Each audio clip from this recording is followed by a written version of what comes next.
गया। मुस्लिम राष्ट्रीय मंच की हुबल वतन मिनल ईमान कार्यक्रम के तहत विधेयक में अहम बिंदुओं पर चर्चा कर समाज के लोगों को बताने का प्रयास किया गया कि विधेयक के जरिए सरकार वक्फ को लेकर कोई गलत मंशा नहीं रखती है। इस कार्यक्रम के मुख्य वक्ता इंदेश कुमार ने बताया कि विधेयक को लेकर गलत प्रचार किया जा रहा है। मुस्लिम राष्ट्र मंच की ओर से राजधानी जयपुर में वक्फ अमेंडमेंट को लेकर के महत्वपूर्ण बैठक की गई। क्या बातचीत हुई, क्या प्रस्ताव यहाँ रखे गए? सर, आज बातचीत हुई है, आप तमाम लोग यहाँ शामिल रहे, कई महत्वपूर्ण मसलों के ऊपर आपने रोशनी डाली। किस तरह से देखते हैं, क्या मैसेज कन्वे किया, लोगों ने किस तरह से उसे एक्सेप्ट किया? ये अमेंडमेंट यह अभिनंदनीय है, स्वागत करते हैं। जो लोग ये कहकर भड़का रहे हैं कि भारत के प्रधानमंत्री, पार्टियां, दल मुसलमानों की संपत्ति पर कब्जा कर लेंगे, हाँ, ये बड़ा लोगों के अंदर वो है, ये वह पूर्णतः झूठ है, फ्रॉड है। इसका सरकार से का संपत्ति अधिग्रहण से लेना देना ही नहीं है, उसमें कोई क्लॉज ही नहीं है। इसलिए इतना क्रूर झूठ बोलना यह शोभा नहीं देता है, और इसलिए सब ने, मुसलमानों ने ही ये अपील की कि देश के सियासी और मजहबी नेता और पार्टियों को कहेंगे कि वह मुसलमानों को बरगलाना, भड़काना, झूठ बहकाना ये बंद करें, क्योंकि इस सारे को उन्होंने जो पढ़ा और सुना उसमें संपत्ति अधिग्रहण का कुछ भी पर्याय नहीं है, वो उसमें है ही नहीं। इसी के साथ साथ उसमें ये भी आया कि केवल इसका वक्फ बोर्ड का फैसला अंतिम फैसला है, इससे निजात मिलनी चाहिए। सब धर्मों को आम कोर्ट में जाने की रास्ता है। आम आदमी को भी, चाहे जाति हो, चाहे मजहबी मफाद हो, ज़मीन के हो, संपत्ति के हो, उसमें आम कोर्ट में जाने का रास्ता है।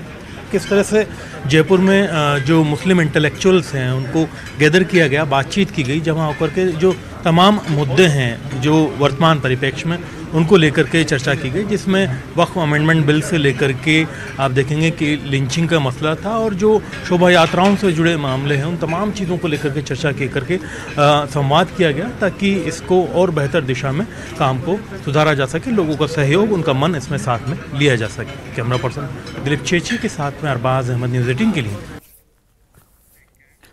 और अब खबर पाली से, जहां पर गिरादड़ा गांव में राजकीय विद्यालय में पंचायत सहायक के रूप में तैनात दिनेश परमार नाम के एक शख्स पर करीब 21 छात्राओं के साथ अश्लील हरकत करने और छेड़छाड़ करने के आरोप लगे हैं। इसके बाद गुस्साए गांव वालों ने विद्यालय पहुंचकर विरोध प्रदर्शन किया, आरोपी के खिलाफ कार्रवाई की मांग की। रिपोर्ट देखिए।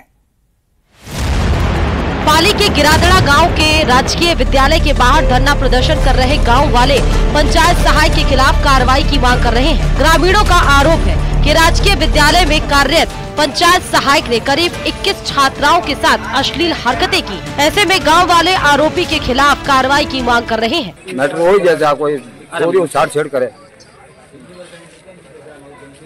चोरी कोई शिकायत की थी, मन घर नहीं की, मैं आटे स्कूल में आया,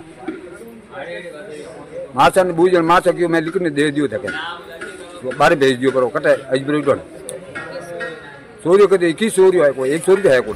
दरअसल 21 छात्राओं से छेड़छाड़ का खुलासा तब हुआ जब एक छात्रा ने परिवार से इसकी शिकायत की। इसके बाद एक के बाद एक कई छात्राओं ने छेड़छाड़ की बात कही। छात्राओं के आरोपों से आग बबूला गांव वालों ने स्कूल के बाहर धरने पर बैठ गए। धरने की सूचना पर सदर थाना पुलिस भी मौके पर पहुंची और पूरे मामले की जानकारी ली। गाँव वालों ने बताया कि ये दिनेश परमार जो टीचर लगा हुआ पंचायत की तरफ से, उसके द्वारा आए दिन गाँव के स्कूल में पढ़ने वाले बच्चियों के साथ में छेड़छाड़, असली हरकतें करता रहता है, और जिस पर स्कूल के प्रधान अध्यापक जी को गाँव वालों ने निवेदन किया तो उन्होंने बच्चियों के बयान लिए और सारी जो है घटना की जानकारी उच्च अधिकारियों को बताई, जिस पर रमेश परमार को यहाँ से हटा करके ये डाणी अपने IGP डाणी लगाए गए हैं और डिपार्टमेंट की तरफ से इनकी कार्रवाई हो रही है। ग्रामीणों के विरोध प्रदर्शन के बीच छात्राओं की शिकायत पर ग्राम पंचायत की तरफ से लगाए गए पंचायत सहायक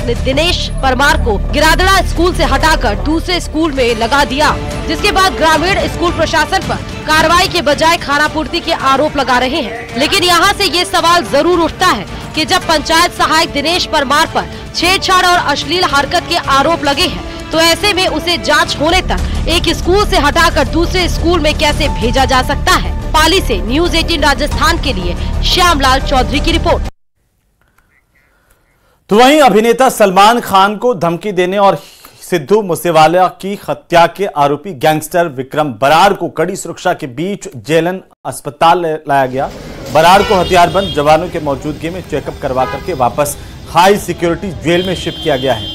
8 महीने पहले जयपुर की चौमू पुलिस ने ज्वेलर्स की दुकान में दिन दहाड़े पिस्टल के दम पर हुई डकैती के मामले को लेकर पंजाब से इसे गिरफ्तार किया था। इसके बाद से Vikram Brar high security jail में है और इसी बीच उसके कमर में दर्द होने के साथ ही अलग अलग समस्याएं भी सामने आई थी। इसके चलते इसे हथियारबंद जवानों के बीच कड़ी सुरक्षा में अस्पताल लाया गया। डॉक्टर से इलाज और परामर्श दिलवाया गया।